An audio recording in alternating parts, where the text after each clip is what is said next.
Selamat mendengarkan podcast ini. Saudara, orang tidak mungkin merasa lapar dan haus akan kebenaran kalau masih memiliki percintaan dunia. Tidak mungkin orang bisa memiliki hati yang lapar dan haus akan kebenaran kalau masih mencintai dunia, saudara.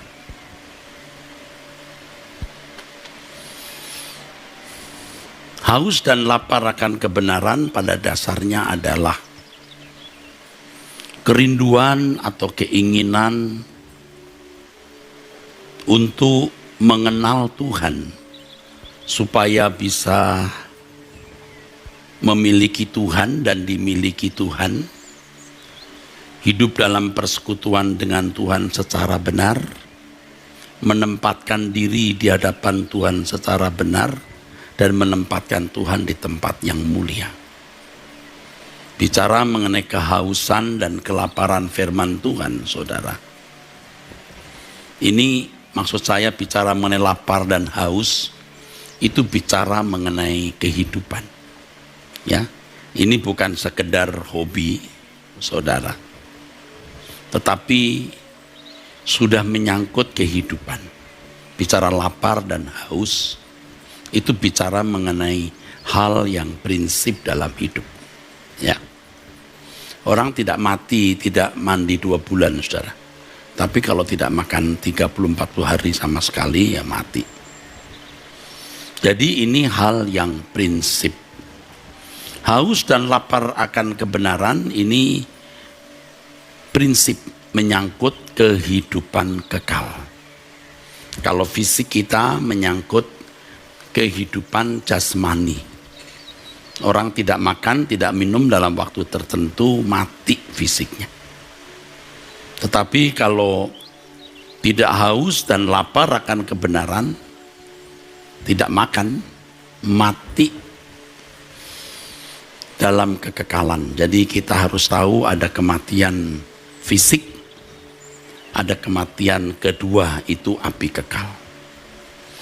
Haus dan lapar akan kebenaran ini seperti yang saya kemukakan pada pertemuan yang lalu, saudaraku sekalian, itu maksudnya kerinduan untuk menemukan Allah dan mengalami Allah. Haus dan lapar itu sebuah fenomena dari metabolisme tubuh yang sehat. Kalau tubuh tidak sehat, dia tidak lapar, dia tidak haus, saudaraku. Demikian pula dengan kehidupan rohani yang tidak sehat. Ia tidak haus dan lapar akan Tuhan. Jadi kebenaran ini saya ganti kata Tuhan juga tidak salah, ya. Jangan nanti saudara berpikir haus dan lapar kebenaran itu hanya ingin mengetahui banyak tentang Tuhan atau belajar teologi. Jangan sampai begitu, karena dulu pernah terbersit begitu waktu saya muda. Haus dan lapar akan kebenaran itu haus dan lapar akan Tuhan sendiri. Rindu dimiliki Tuhan, ya, rindu memiliki Tuhan dan rindu dimiliki Tuhan. Hidup dalam persekutuan yang benar, saudaraku, menempatkan Tuhan secara benar dan menempatkan diri di hadapan Tuhan secara benar. Jadi diringkas saja, haus dan lapar akan Tuhan atau mengingini Tuhan. Kalau metabolisme kehidupan rohani kita sehat, kita akan haus dan lapar akan Tuhan. Kita mengingini Tuhan, ya. Tetapi kalau metabolisme rohani kita tidak sehat, kita tidak mengingini Tuhan. Nah, masalahnya adalah mengapa orang tidak mengingini Tuhan, saudara? Ya. Mengapa orang menjadi sakit sehingga tidak mengingini Tuhan? Saya mengajak saudara melihat Lukas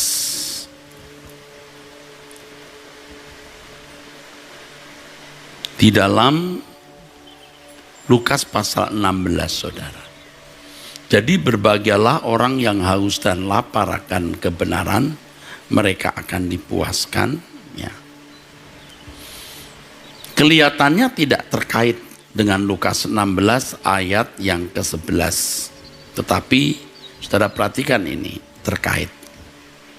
Jadi, jikalau kamu tidak setia dalam hal mamon yang tidak jujur, artinya materialistis, ya, siapakah yang akan mempercayakan kepadamu harta yang sesungguhnya? Harta yang sesungguhnya ini maksudnya adalah kebenaran. Saudara, kalau orang tidak bulat, tidak utuh mengingini Tuhan, saudaraku, ia belum bisa dikatakan haus dan lapar akan kebenaran. Tuhan menghendaki agar kehausan dan kelaparan kita akan Tuhan itu utuh. Alkitab berkata kita tidak dapat mengabdi kepada dua Tuhan. Ya. Terang tidak bisa bercampur dengan gelap. Yaitu semua kemutlakan atau absolut untuk Tuhan. Kasihlah Tuhan Allahmu dengan segenap hati, segenap jiwa, segenap akal budi, segenap. Haus dan lapar kita itu harus haus dan lapar yang proporsional menurut Tuhan. Ya. Kadang-kadang kan kita belum lapar, ditanya orang, yuk makan, aduh saya masih kenyang. Karena banyak makan yang lain. Jadi tidak lapar. Saudara. Nah, seberapa kita betul-betul memiliki kehausan dan kelaparan yang proporsional sesuai dengan yang Allah inginkan. Sehingga kita bisa masuk metabolisme kehidupan rohani yang sehat, yaitu mengingini Allah. Yang membuat kita, saudara, tidak memiliki kehausan dan kelaparan secara bulat karena mamon yang tidak jujur ini membagi hati. Saudara, ini hal yang sulit. Jangan anggap remeh. Banyak orang anggap remeh. Maaf, terutama aktivis dan pendeta dan teolog menganggap remeh. Saudara ingat bahwa salah satu pencobaan yang diajukan kepada Yesus, ya, di Matius pasal 4 itu mengenai kekayaan. Lukas pasal 4 ayat 5 sampai 8. Jadi jangan anggap ini ringan. Saya pernah menemukan satu kalimat. Ini orisinil saya temukan. Yang kalau orang lain misalnya juga punya kalimat yang sama, kebetulan sama. Mencari uang itu lebih mudah dari mencari Tuhan. Kapan saya mulai menemukan kalimat itu, saudara? Ketika saya menyadari betapa sulitnya melepaskan diri dari mamon. Karena itu sudah menyatu di dalam diri kita. Sementara manusia di sekitar kita itu hampir semua, bisa semua, saudara, itu materialistis. Ini yang dikatakan oleh Paulus sebagai ilah zaman ini, saudara. Ya, itu saudara dekat dengan kekhawatiran, saudara. Itu dosa turunannya itu. Kekhawatiran, kecemasan, takut nanti ada apa-apa bagaimana, takut nanti hari esok kalau ada apa-apa bagaimana, ya terserah situ jadi apa nanti. Sehingga orang merasa nyaman kalau di backup oleh kekayaan. Padahal Tuhan berkata hidup manusia tidak tergantung dari kekayaan, saudara. Dan saya sering mengatakan kepada orang-orang di sekitar saya, juga kepada saudara, kita tidak bisa melindungi orang-orang yang kita kasihi biar memiliki uang sebanyak apapun, saudara. Nah, memerangi materialisme dalam diri kita itu tidak mudah. Harta atau uang itu seperti memiliki jiwa, saudara. Seperti memiliki roh.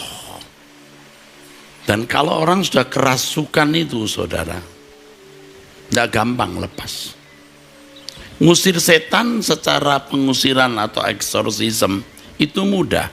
Dalam nama Yesus setan keluar. Saya kira itu mudah dan saya tentu sudah melakukan pengalaman semacam ini. Mudah. Tapi mengusir materialisme dalam pikiran kita tidak mudah, saudara. Maka saya katakan mencari uang itu lebih mudah dari mencari Tuhan. Ya. Mencari Tuhan itu sulit. Sebab kita tidak bisa mencari Tuhan dalam gairah standar yang Allah inginkan, semangat standar yang Allah kehendaki, kalau kita masih mencintai dunia. Karena kita menganggap uang itu penting, uang itu segalanya, lalu kita nyari dan merasa itu lebih sukar dari mencari Tuhan. Tuhan belakangan saja.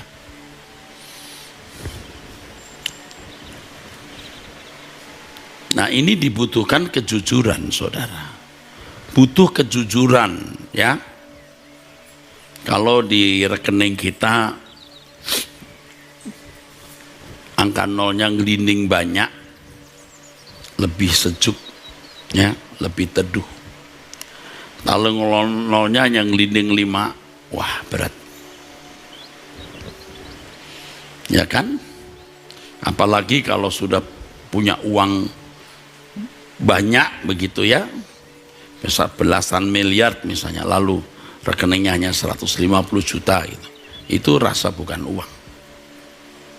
Nah. Ya saudara, dan banyak kok simptom atau gejala materialisme yang masih melekat kepada kita, saudara. Termasuk pelit, termasuk tidak rela berkorban bagi orang lain, perhitungan dengan Tuhan. Inilah yang dikatakan tidak setia dalam hal mamon yang tidak jujur.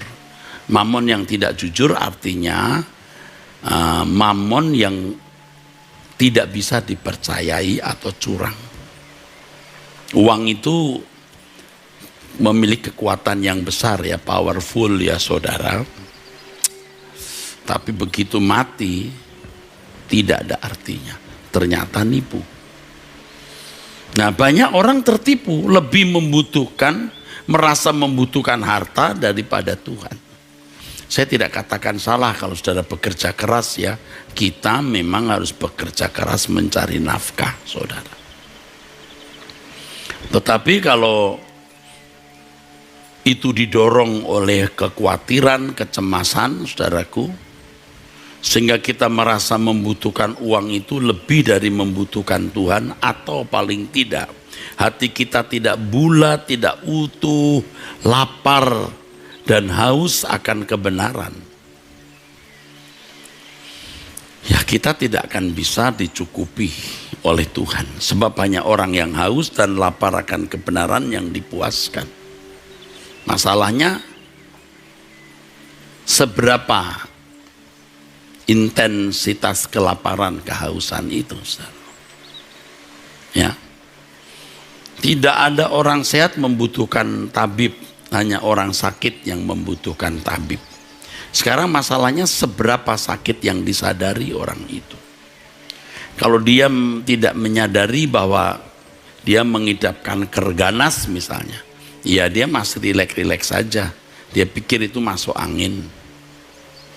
Tapi kalau dia sadar bahwa ini bisa membunuh dirinya, biar tengah malam dia akan cari dokter, saudara. Ya, seberapa parah Nah, yang lebih bisa dihayati itu orang tua yang punya anak. Kalau hanya pilek, alergi sedikit, ya enggak masalah. Tapi kalau sampai panas-panas, sampai step-step, wah sampai 38, 39 derajat, wah mau jam 1 pagi juga, ini bahaya. Nah, seberapa kita itu menyadari sakitnya kita ini, saudara, sehingga kita cari dokter. Seberapa lapar dan hausnya kita akan kebenaran, sehingga kita mencari Tuhan dengan sungguh-sungguh, saudara. Nah, percintaan dunia itu loh, saudaraku. Saya mengajak saudara ya, walaupun masih terikat dengan dunia, masih materialistis lah ya, tapi punya komitmen untuk mau meninggalkan. Nanti Tuhan akan tolong saudara. Itu yang saya lakukan. Jadi 2 hal yang saya tekati. Yang pertama, hidup suci. Saya tahu ini tidak akan bisa saya lakukan tanpa Roh Kudus. Hidup suci standar Bapak, serupa dengan Yesus. Wow, itu berat. Tapi saya nekat. Yang kedua, percintaan dunia. Sudah mengalir di darah kita itu. Uang itu maknyus. Ya. Tapi aku rela tidak terikat dengan uang. Aku rela terlepas dari ikatan ini. Aku rela apapun yang kumiliki Tuhan mau ambil, aku berikan. Begitu, saudara. Jangan sampai kita dikuras Tuhan, dikuras habis, baru kita mau menjadikan Tuhan kerinduan kita, ya. Kerinduan hatiku, kehausan jiwaku. Tidak usah nunggu, ya. Kita dihabisi oleh Tuhan. Kita harus punya satu tekad, punya gairah akan Tuhan. Karenanya tidak boleh ada sekecil apapun harapan dapat dibahagiakan oleh dunia ini. Aku puas dengan apapun yang ada padaku terkait dengan pemenuhan kebutuhan jasmani. Cukup bagiku. Sudah puas. Tetapi aku haus akan Allah. Aku belum berkenan di hadapan Tuhan. Aku belum layak bersanding di samping Tuhan Yesus. Ya.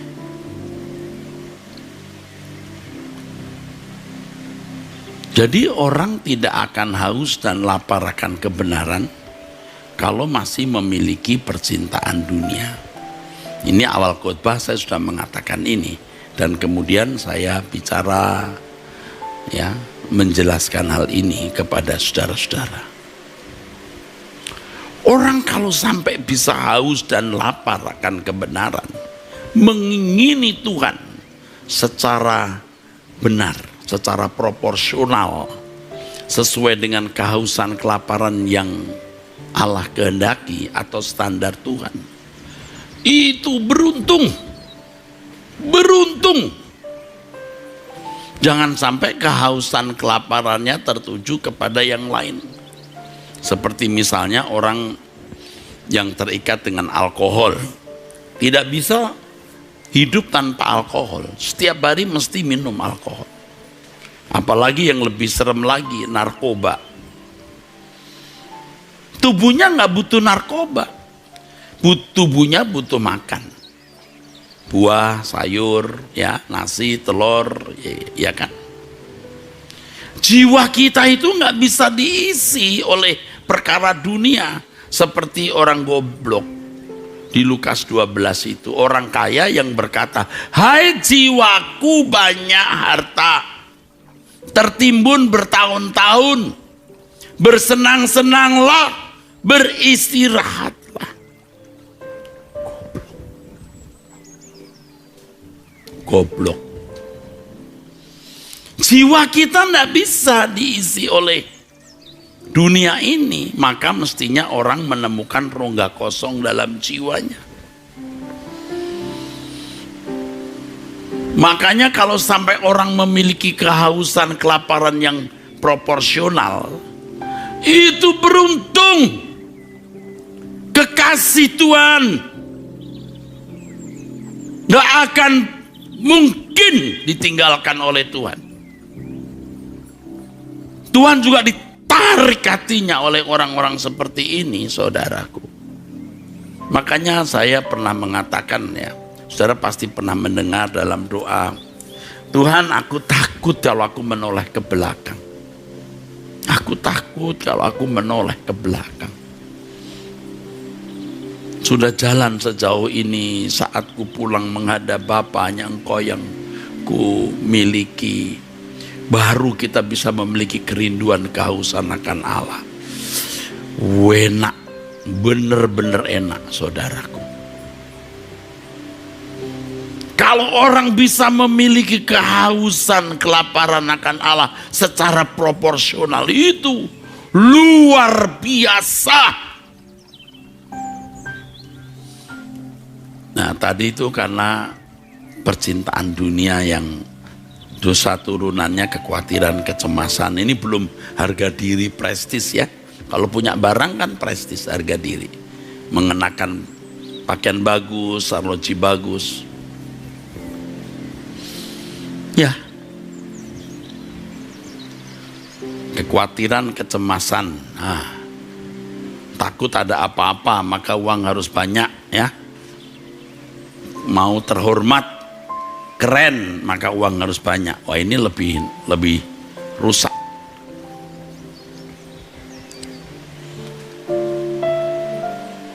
Coba kita jujur, ya. Seberapa sih kita ini memiliki kehausan dan kelaparan akan Tuhan? Saya juga tahu kapan saya punya kehausan, kelaparan, membara, kapan kurang membara, kadang-kadang kok di titik nadir bawah dingin. Nah, ini biasanya mulai ada kesenangan-kesenangan atau bahkan dosa ini. Makanya doa pagi, saudara, itu penting. Aduh, doa pagi itu penting, saudara. Kita mulai dengan perjumpaan dengan Allah, dengan kehausan, kerinduan yang kita kobarkan membara di dalam diri kita. Saudara, istri saja nggak mau dimadu, ya kan? Ya kan, saudara? Pacar saja nih belum nikah, nggak mau dimadu. Sudah pacaran sama aku, kamu jangan dong jalan sama si dia, ya kan? Sakit hatiku, kan gitu biasanya. Apalagi Tuhan ini, saudara. Jangan ada padamu Allah lain. Kurang jelas apa itu, saudara? Harus menjadi perawan suci. Kenapa begitu? Supaya kamu memiliki kehausan dan kelaparan yang benar, yang proporsional, baru bisa menjadi kekasih Tuhan. Saudara, percayalah apa yang saya katakan. Orang-orang muda, percayalah nak apa yang katakan nak. Percayalah, ya. Kamu mungkin merasa sepi karena belum punya pacar. Tenggelamlah dulu dengan Tuhan. Sampai kamu nggak berpikir mau menikah atau tidak. Tapi Tuhan pasti nanti akan memberikan teman hidup yang sesuai kehendak Allah. Jadi kita tidak boleh menyisakan sedikit pun celah untuk menikmati kesenangan selain Tuhan. Jika kita menyisakan celah untuk menikmati dunia, maka hal ini akan membuat cinta kita kepada Tuhan tidak utuh. Kehausan kita kepada Tuhan tidak utuh, saudaraku. Kita semua orang-orang yang pernah gagal mencintai Tuhan secara benar. Orang-orang yang gagal, ya, memiliki kehausan, kelaparan yang standar Tuhan atau sesuai dengan standar yang Allah ingini. Sekarang kita dengar firman ini, ayo kita berani berkata, aku mau meninggalkan percintaan dunia.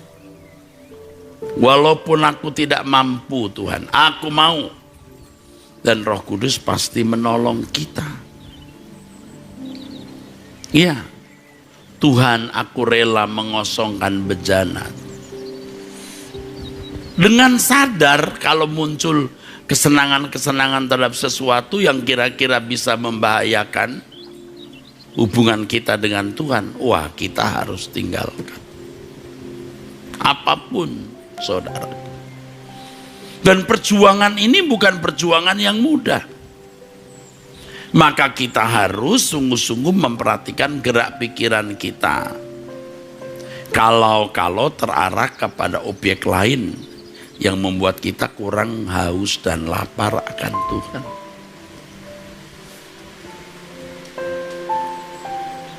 Tuhan, aku sudah lepaskan semua. Sekarang aku hanya memiliki Engkau, Tuhan. Wah, indah sekali, saudaraku. Tuhan juga merasa kok. Tuhan juga merasa lah, bro.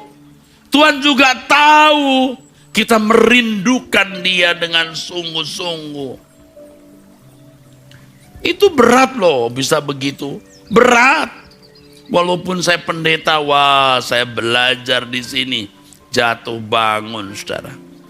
Anda tidak pernah belajar, bablas masuk neraka atau bablas terhilang kamu. Nanti baru nyesel waktu menghadap Tuhan yang Maha Kudus, melihat keagungannya. Anda nggak diterima sebagai kekasih Tuhan. Jangan sombong, ya jangan sombong, saudaraku, biar saudara ganteng, cantik, kaya, terhormat. Aduh, gak ada nilainya itu di hadapan Tuhan. Gak ada nilainya, saudaraku.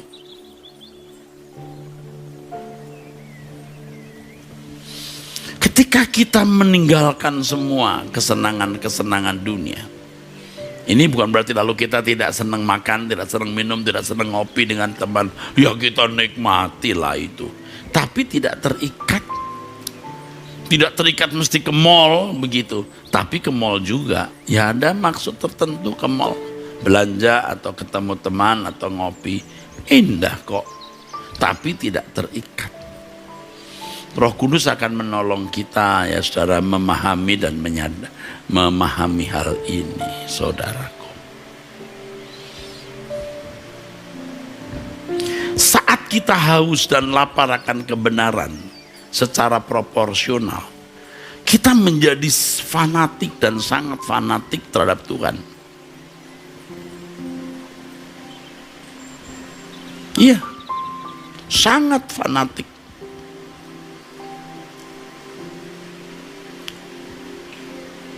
Dan Tuhan juga tahu dirinya difanatiki oleh kita ini.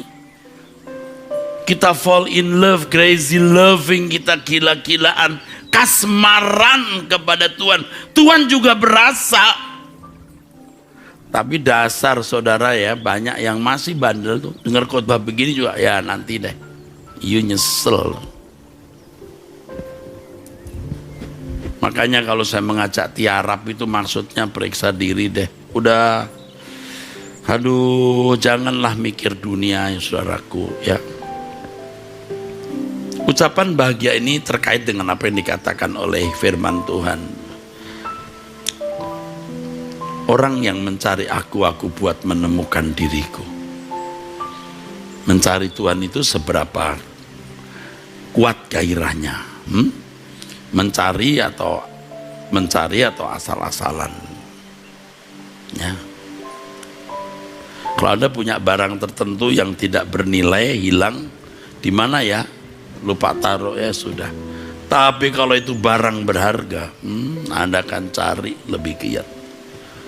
Nyarinya itu serius. Iya kan? Iya kan saudara? Bisa berjam-jam, berhari-hari. Tapi kalau barang itu nggak berharga, nggak apa-apa, hilang boleh, nggak ditemukan syukur. Kalau Tuhan, Engkau segalanya bagiku Tuhan. Tanpa Engkau mampus aku binasa Tuhan. Tuhan juga tahu tanpa Dia kita binasa. Tuhan tahu tanpa Dia kita binasa, saudara. Makanya saudara, yuk kita jujur lihat diri sendiri. Kita itu seberapa sih haus dan lapar akan kebenaran. Saudara, saya beritahu ya, ini bukan mau menyinggung orang ya. Ini pengalaman hidup nyata ya, supaya saudara diberkati. Saya melihat kok, pendeta-pendeta, teolog-teolog, doktor-doktor, master-master teologi, sarjana teologi, nggak haus akan Allah. Enggak. Saya juga takut sibuk di dunia pendidikan, mau mengembangkan fakultas ini, fakultas itu, bukan hanya fakultas yang terkait dengan teologi atau yang terkait dengan keberagamaan Kristen, tapi juga bisa mengembangkan dalam berbagai fakultas lain seperti fakultas hukum misalnya, sosial politik, manajemen pendidikan dan lain-lain, dan kami sedang merancang untuk itu. Kalau Tuhan izinkan. Tapi saya takut sibuk ngurusin begitu dan kita bangga punya sekolah yang baik, bangga dengan kredibilitas sekolah atau gereja, kita tidak haus akan Allah. Hati-hati saudara. Iya, saya sudah lihat itu pendeta-pendeta, teolog-teolog, aktivis-aktivis. Ya ke gereja juga tanpa kehausan dan kelaparan yang proporsional sesuai dengan standar yang Allah ingini. Oh, kita takut saudaraku. Kita takut. Kalau orang Kristen baru itu belum terlalu mengingini Tuhan, atau kalaupun mengingini Tuhan itu belum dewasa, cinta mula-mula ya, bisa 1001 motif ya, entah karena berkat jasmani, karena kesembuhan, atau karena ya senang-senang aja, rame-rame. Tapi kita makin dewasa, makin tua usia biologis kita harus makin benar-benar haus dan lapar akan kebenaran, mengingini Tuhan. Saat ku pulang menghadap Bapa, sudah dekat waktuku.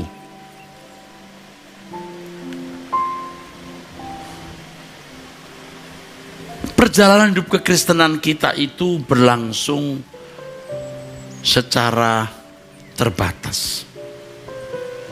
Kita harus merasa ada peningkatan kerinduan terhadap Allah itu.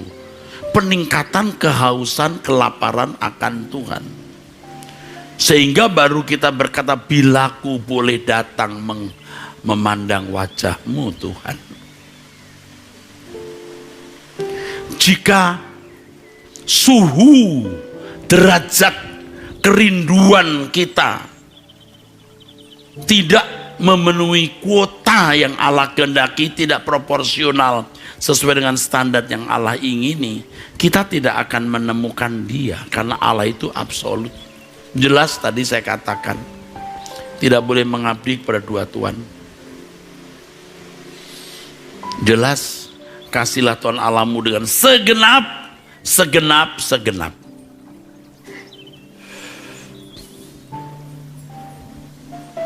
Saudara, beruntung kita bisa memiliki kehausan, kelaparan akan Allah. Saya kalau sudah mau tidur, saudara, saya ingat besok pagi mau doa jam 5. Seneng gitu loh. Saya tahu saya lelah. Saya pasti bangun kadang-kadang sambil merem-merem karena masih ngantuk. Tapi aku senang aku bisa bertemu Tuhan.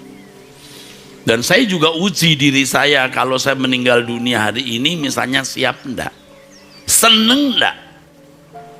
Nah, kalau saya sebagai pengajar dan penganjur suara kebenaran tidak terbang lebih tinggi, bagaimana saya memotivasi saudara menularkan gairah ini?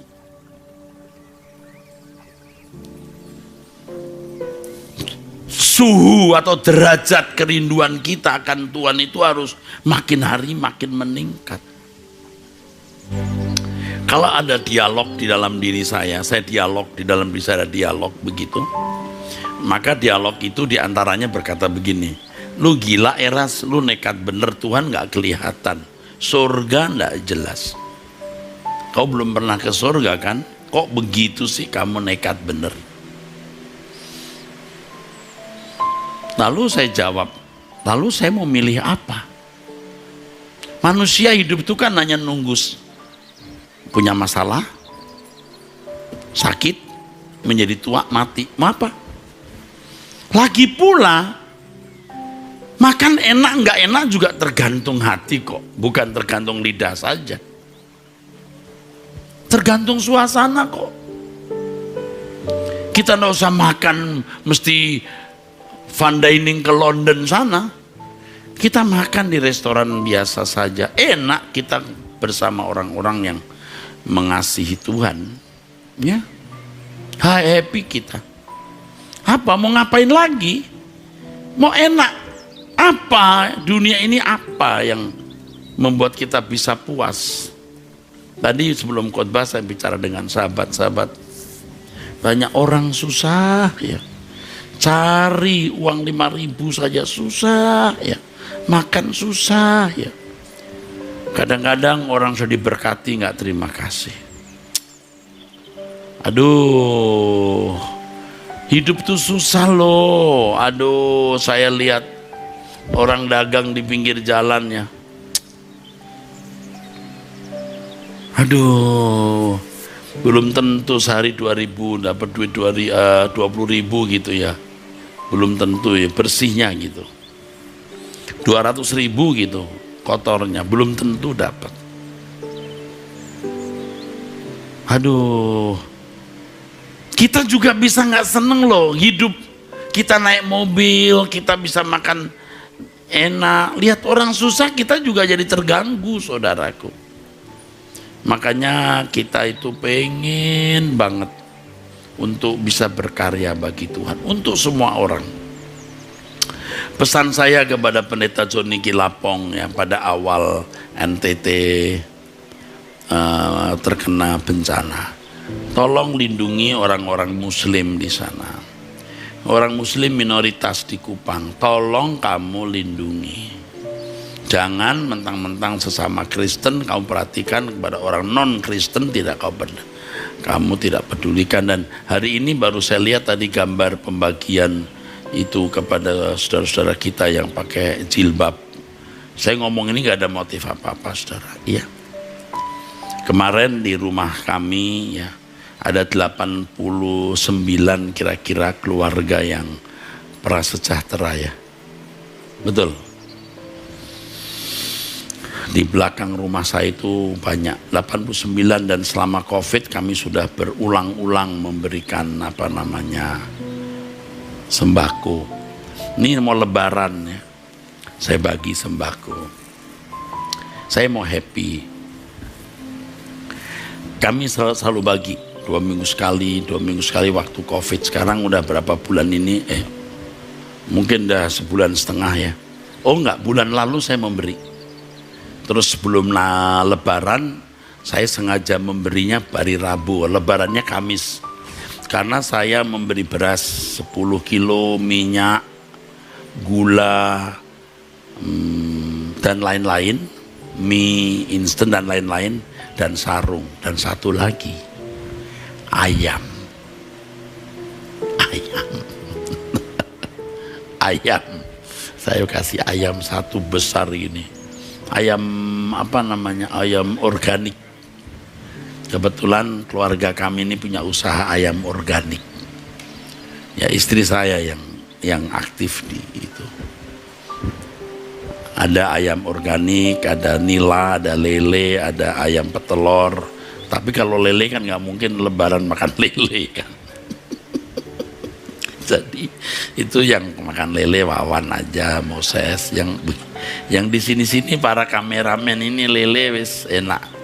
Itu lele organik juga, nggak dikasih makan sembarangan. Tapi ini lebaran ya, jadi saya kirim ayam satu-satu. Aduh, mereka itu alhamdulillah saudara.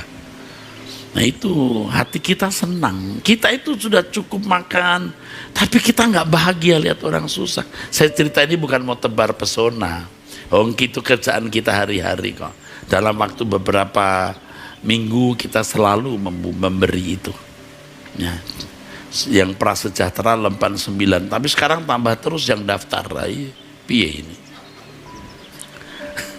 Karena sekali satu box ini bisa 275. Siapa yang nggak mau 275? Ya nanti kameramen kalau mau sembako boleh ya, beli sendiri maksudnya ya. Saudara, saya ditemani kameramen yang setia, sound engineering, pemain musik. Jadi saudara, hidup ini cukup. Kita mau nggak ada bahagia di dunia ini, nggak ada. Bahagia puncak itu hanya di dalam Tuhan. Dan kalau kita di dalam Tuhan, saudaraku, aduh kita happy banget. Tuhan Yesus bertemu dengan perempuan Samaria di dekat kota Sikar, yang memburu hal yang sebenarnya bukan kebutuhan utama. Karena ia tidak tahu kalau itu bukan kebutuhannya. 5 suaminya. Pasti ada unsur duit juga. Tuhan Yesus berkata kepada perempuan itu di Yohanes pasal 4, engkau minum air ini kamu haus lagi.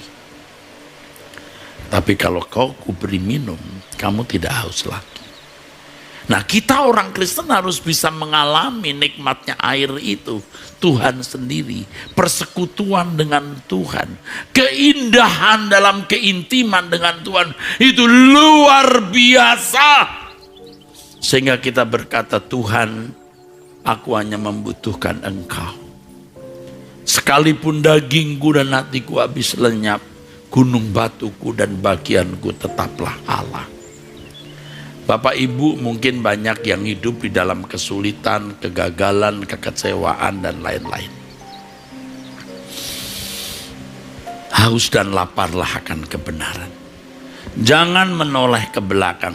Jangan menganggap ada sesuatu yang bisa membuat Anda bahagia. Tidak ada. Hanya Tuhan, saudaraku. Taruh pengharapanmu seluruhnya kepada Tuhan. Dan jadikan dia satu-satunya kebahagiaan kita. Kebahagiaanmu, kebahagiaanku. Jangan hanya berteori. Tangkap ini dengan nurani yang benar. Bertekad untuk menjadikan Tuhan satu-satunya kebutuhan kita. Jangan engkau memandang sesuatu sebagai kebutuhan yang ternyata itu mengasingkan engkau dari Allah. Hari ini kita bertekad mengatakan, Tuhan, hanya Engkau kebutuhan.